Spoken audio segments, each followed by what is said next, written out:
Persiapan prosesi penganugerahan tanda penghargaan Kartika Asta Brata Utama dan alumni kehormatan kepada Menteri Investasi, Kepala Badan Koordinasi Penanaman Modal Republik Indonesia.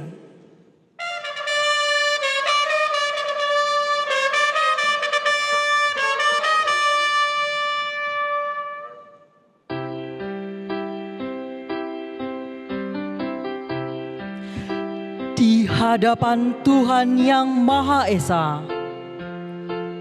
kami para abdi praja Dharma Satya Nagara Bakti melangkah dengan gegap gempita, penuh perjuangan ke hadapan Ibu Pertiwi.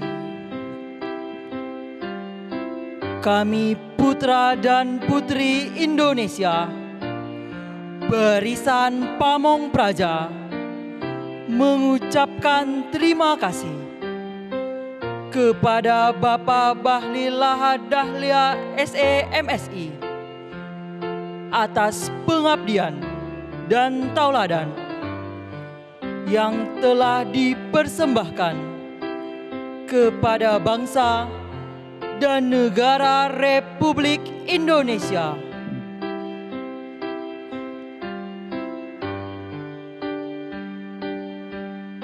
Jalan, bertempat.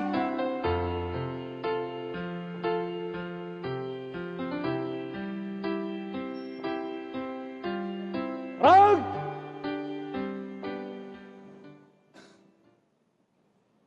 Buka. Formasi. Jalan.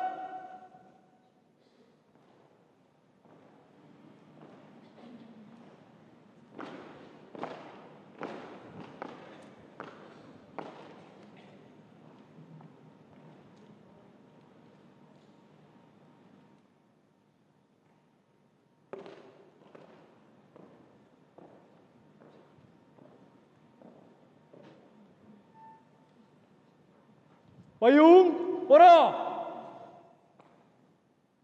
Rag.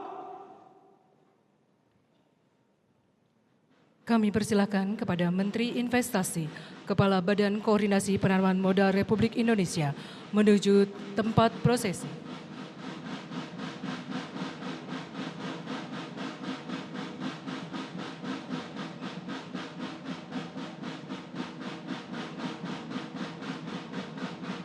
Mohon berkenan Rektor Institut Pemerintahan Dalam Negeri untuk menyerahkan tanda penghargaan Kartika Asta Brata Utama dan alumni kehormatan kepada Menteri Investasi, Kepala Badan Koordinasi Penanaman Modal Republik Indonesia.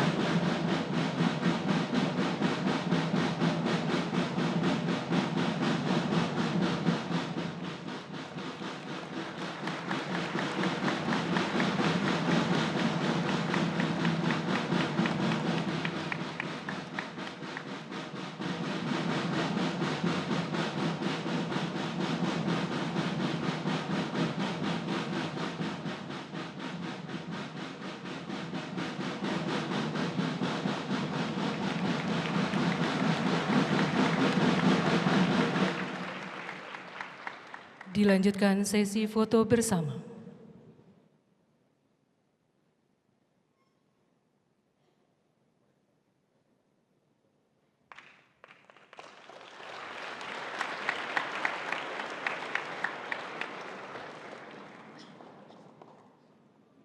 Langsung ke belakang.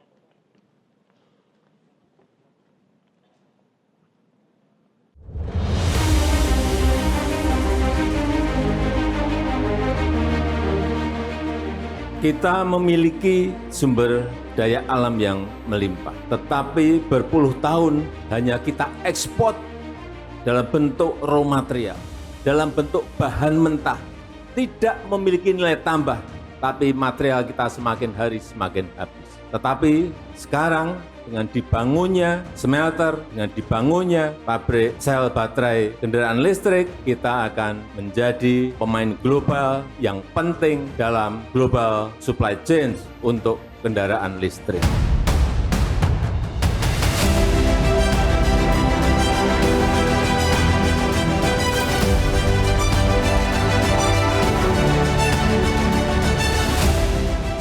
periode kedua pemerintahan Presiden Joko Widodo, Indonesia memasuki babak baru dalam mewujudkan transformasi ekonomi.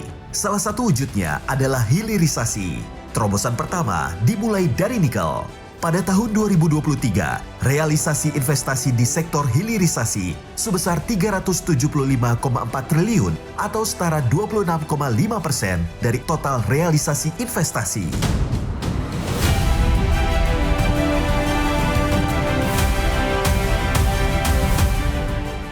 Untuk menuju Indonesia Emas tahun 2045, Indonesia Emas, kami diminta untuk menyiapkan seluruh desain besar terhadap hilirisasi untuk sektor investasi yang mencakup seluruh komoditas. Jadi kami telah membuat peta jalan investasi strategis Indonesia ke depan dari seluruh sektor. Dari batu bara, nikel, timah, tembaga, minyak bumi, gas, rumput laut, kemudian di sektor perikanan, pertanian, kehutanan, semuanya udah masuk.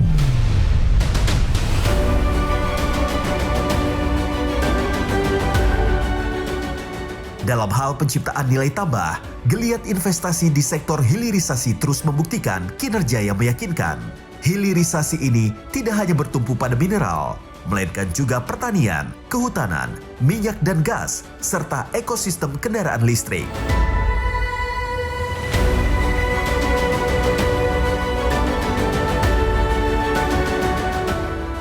Salah satu KPI dari Kementerian Investasi yang diberikan oleh Bapak Presiden Jokowi kepada kami adalah investasi itu harus berkualitas. Salah satu ciri daripada investasi yang berkualitas itu adalah keseimbangan antara Jawa dan luar Jawa. Kita tahu bahwa kontribusi pertumbuhan ekonomi nasional kita dari sektor investasi di atas 30%. Berarti untuk meng-create pertumbuhan pada wilayah-wilayah tertentu, instrumennya salah satu diantaranya adalah investasi.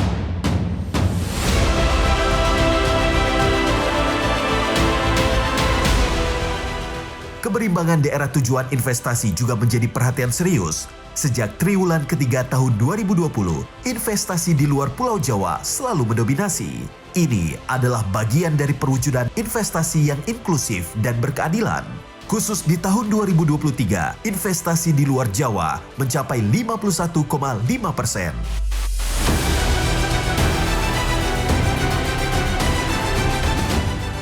Untuk mencapai Indonesia Emas 2045 sangat dibutuhkan smart execution dan dibutuhkan smart leadership. Oleh strong leadership yang berani dan pandai mencari solusi dan yang punya nyali.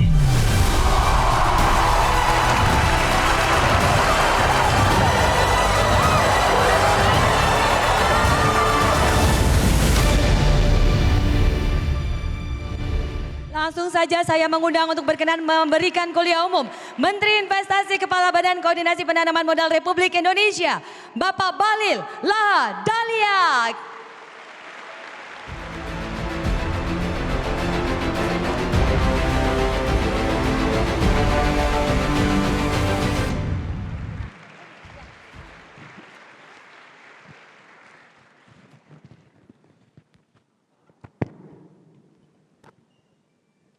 Pasti banyak semuanya yang ikut. Dan tidak semua yang ikut tes itu terpilih.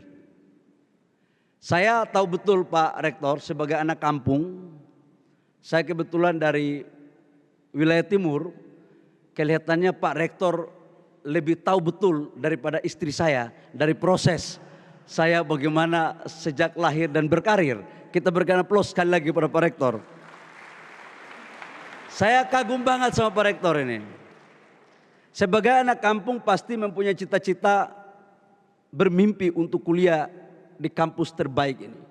Bahkan dalam sejarah IPDN lebih duluan daripada taruna-taruna yang lain itu.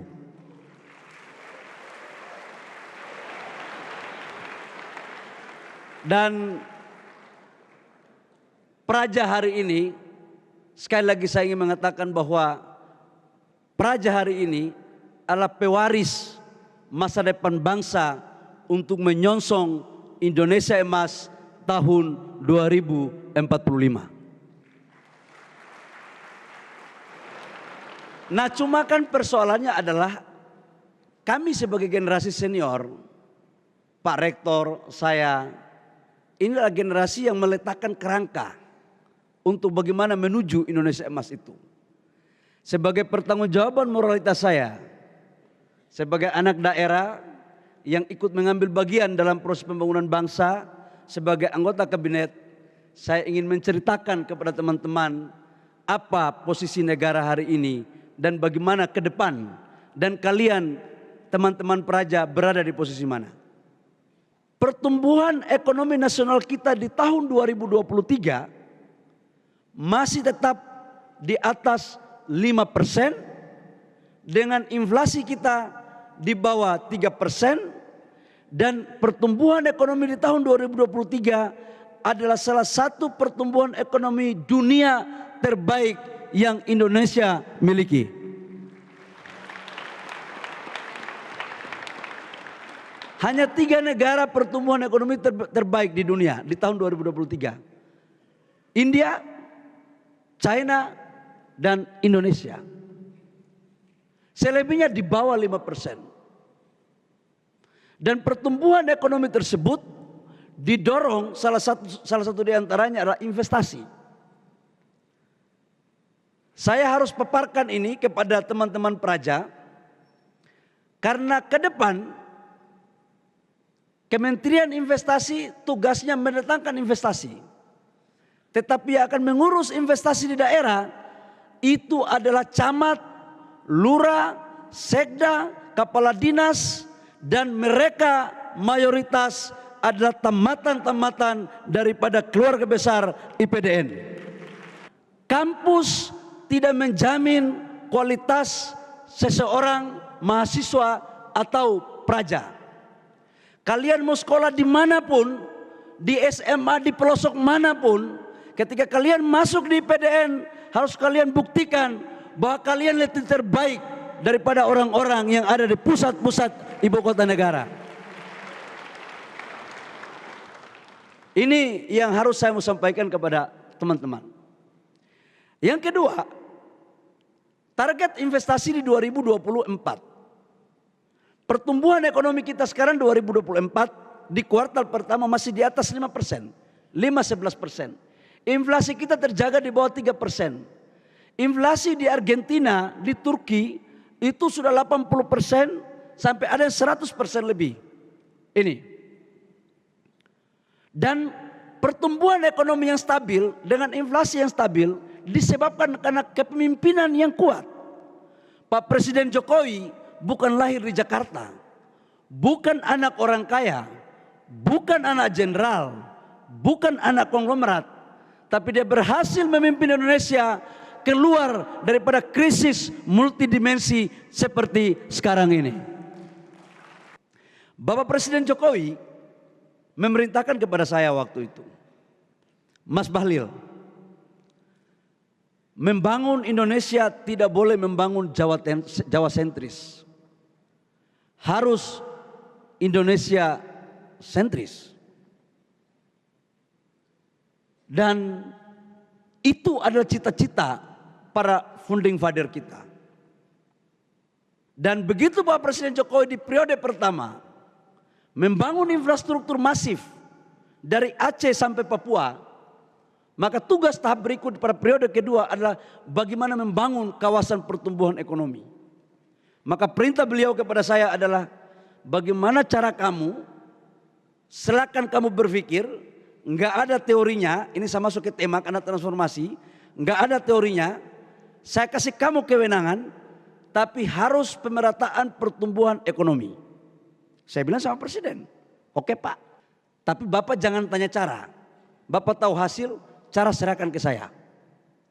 Maka apa yang saya lakukan dengan teman-teman di tim Kementerian Investasi, sejak Indonesia merdeka sampai dengan 2020 kuartal ketiga, investasi di Jawa itu lebih besar ketimbang di luar Pulau Jawa.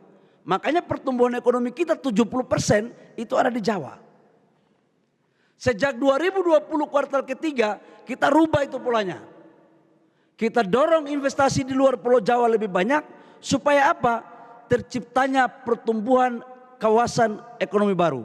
Dan alhamdulillah sejak 2020 kuartal ketiga sampai dengan 2024 kuartal pertama investasi di luar Pulau Jawa sudah lebih besar ketimbang di Jawa.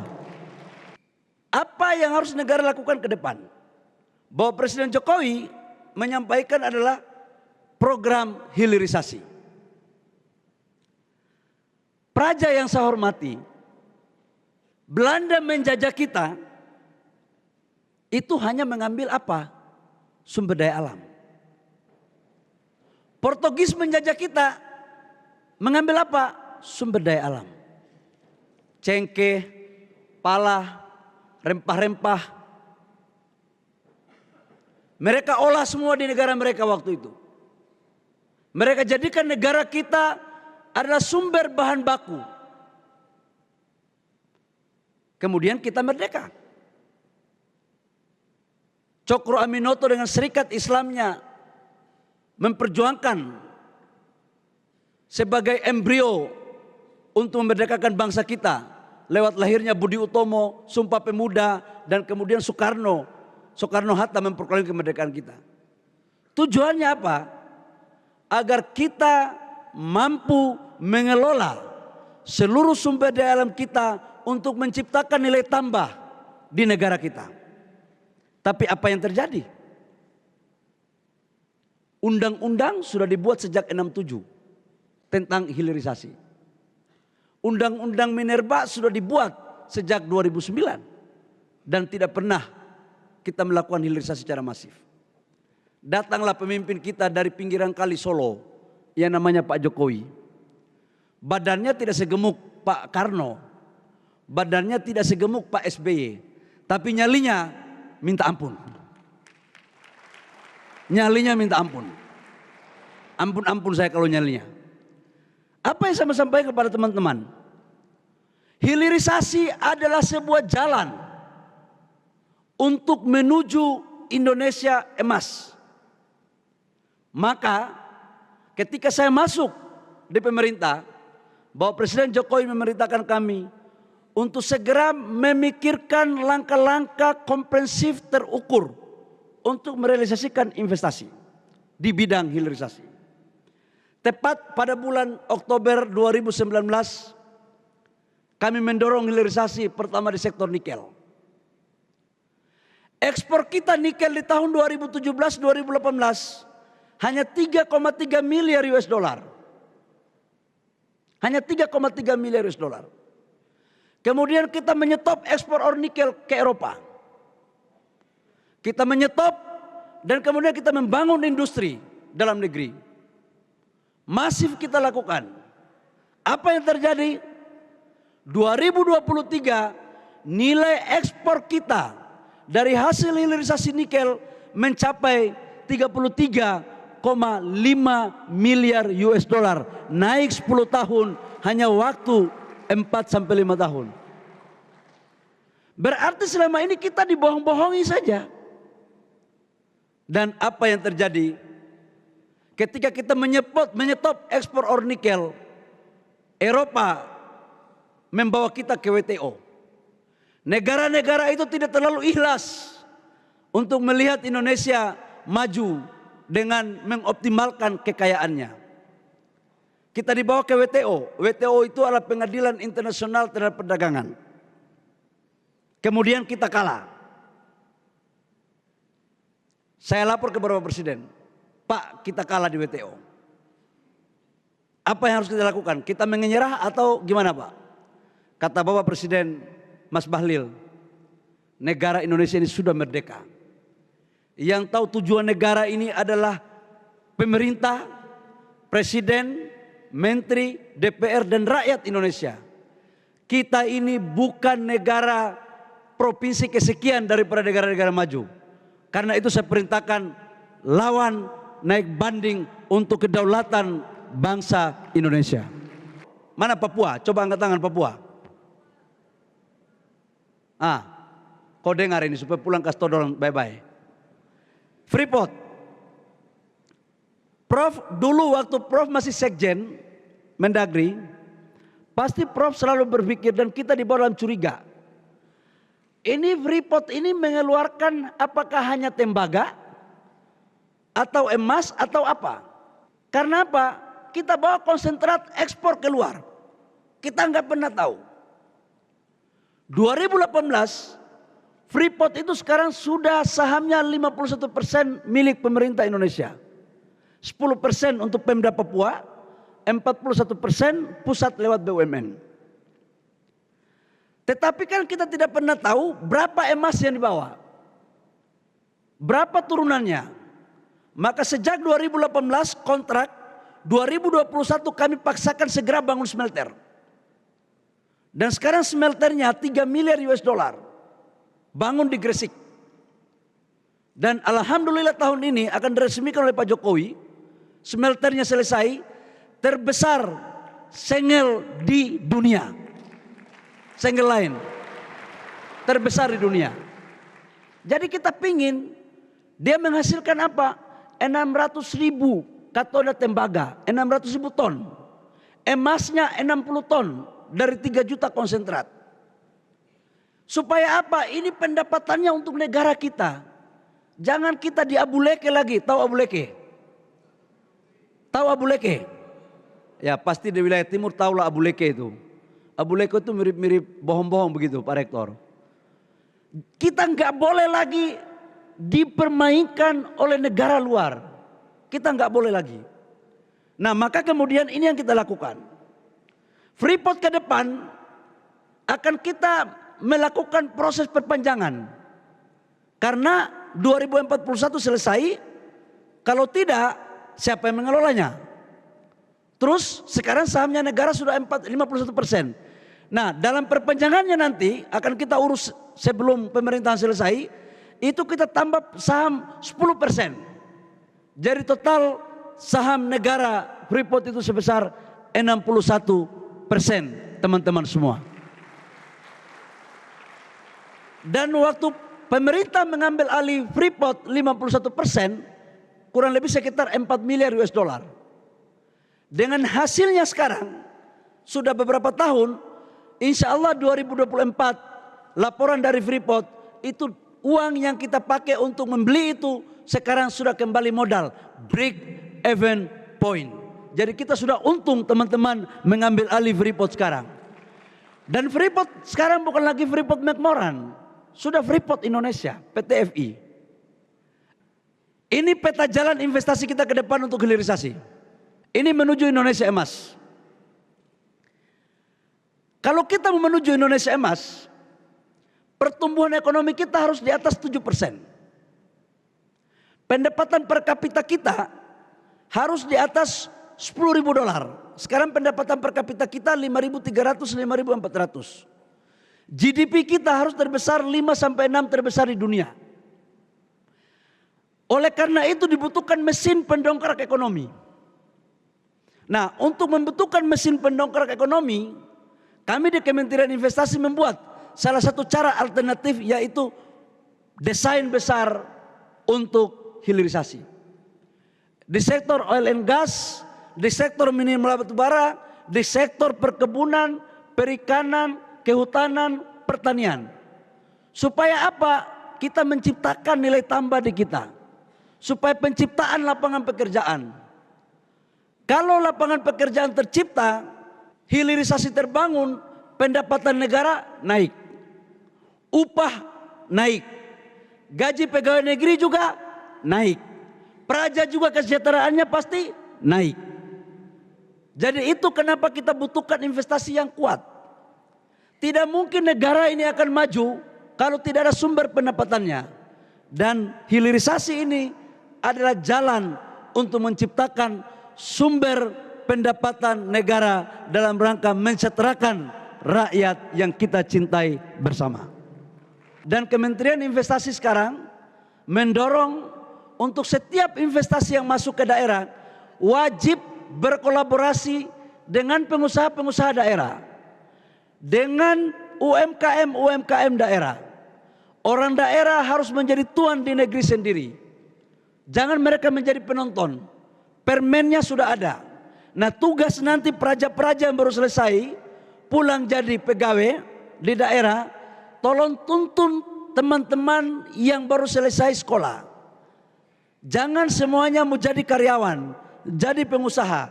ajarin mereka. Kalau kalian jadi lurah, jadi camat, panggil apa namanya? Kalau kecamatan itu apa namanya, Pak? Kalau Forkopincam ya? Ya, Forkopincam. Panggil anak-anak di daerah di kecamatan itu, rangsang mereka untuk jadi pengusaha supaya mereka bisa membangun daerahnya dan ekonominya bisa dikuasai oleh teman-teman sendiri. Mohon izin Pak, yang menjadi pertanyaan saya dari tadi adalah saya sebagai calon pemimpin, saya dan kita semua yang ada di sini sebagai calon pemimpin yang tentunya bekerja di pemerintahan, nantinya langkah apa yang harus kami lakukan ketika kami berurusan melakukan kebijakan pemanfaatan sumber daya alam untuk mengurangi masalah kemiskinan dan ketimpangan, tetapi dihadapkan juga dengan masalah lingkungan yang menjadi prioritas isu nasional maupun isu global. Oke, yuk. Terima kasih, Pak. Ke depan kalau kalian nanti ke daerah kembali, pastikan ada investasi. Kalau ada sumber daya alam yang masuk, kalau kalian jadi camat, kalian bicarakan sama bupati atau kepala DPMP-TSP. Karena sekarang yang mengurus izin-izin semua, itu kalau di daerah itu DPMP-TSP. DPMP-TSP itu dinasnya dari Kementerian Investasi dan Kemendagri. Jadi mereka itu seperti bupati-bupati kecil, gubernur-gubernur kecil. Nah, saya doakan kau Ayub, kau jadi kepala DPMP-TSP Provinsi Papua Tengah. Amin Pak. Supaya apa? Pada saat investor mau masuk bikin izin, duduk bikin persyaratan. Yang pertama, suplai bahan pokok makanan daerah itu harus dari pengusaha daerah. Yang kedua, dorang boleh kerja tapi lingkungan dijaga. Karena ini menyangkut dengan SDGs. Menyangkut dengan keberlanjutan. Yang ketiga, Ayub ajar mereka kerja, komunikasi. Jangan Ayub merasa karena alumni IPDN terus di belakang meja. Gak bisa. Kita ini abdi negara. Saya waktu menjadi seorang pengusaha, itu saya urus proyek saya sendiri. Datang ke bupati, ke gubernur, ke menteri, itu kita nggak pernah tahu kapan jam dan waktunya kita ketemu. Seperti membuat izin dulu, adik-adik semua izin, Ayub. Saya waktu menjadi pengusaha, datang jangankan ke kepala dinas, ke kabagnya aja nggak pernah ketemu kadang-kadang. Nah begitu saya jadi menteri, kita membuat OSS. Begitu saya jadi menteri, saya turun ke lapangan untuk kita ngecek teman-teman pelaku usaha, investor. Tujuannya apa? Agar kita bisa mengkomunikasikan dengan mereka untuk kita sampaikan apa yang mereka harus lakukan untuk mereka eksekusi. Itu Yub yang harus kau lakukan.